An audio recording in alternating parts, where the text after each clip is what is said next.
Hello family, જય Dwarkadhish.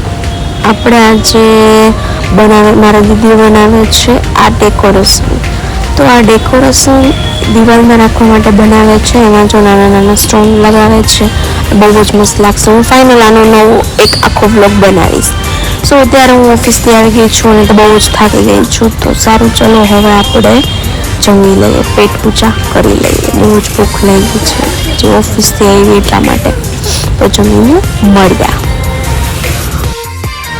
Hospital પહોંચતાની સાથે જ કંઈક ગજબ થવા માંડ્યું છે ગાઈઝ. કેટલું મસ્ત એટમોસ્ફિયર છે ગાઈઝ, જુઓ તમે. બહુ જ મસ્ત વાતાવરણ છે અને આવું વાતાવરણ મને બહુ જ ગમે છે.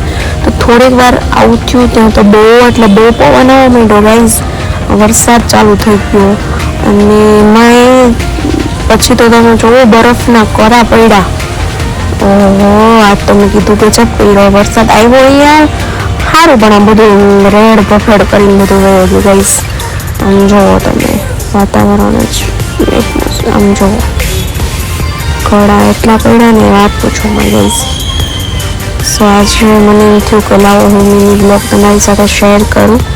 સો આજથી આપણે મિની બ્લોગ મૂકશું. તો તમને મિની બ્લોગ કેવા લાગે છે, કેવા નહીં, મને કમેન્ટમાં જણાવજો. અને આ જોવા વાતાવરણ મારું ફેવરેટ છે ગાઈસ. પછી ત્યાંથી હું ઘરે જવા માટે નીકળી ગયા હતા અને ત્યાં તો વીજળી થવા માંડી છે, એટલે મેં કીધું લાવો એને પણ હું કેપ્ચર કરી લઉં ગાઈસ. સો બહુ જ મસ્ત વાતાવરણ હતું, મારું ફેવરેટ.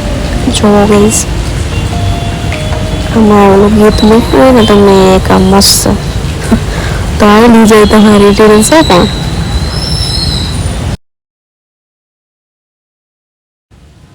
બસ પછી ઓફિસથી નીકળીને રસ્તામાં જરીક ક્લિપ લઈ લીધી છે.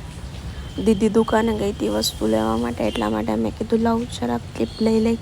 સો બહુ જ મસ્ત વાતાવરણ થઈ ગયું છે અને બસ હવે જઈએ છીએ. સો મળ્યા બીજા નવા મિની વ્લોગમાં.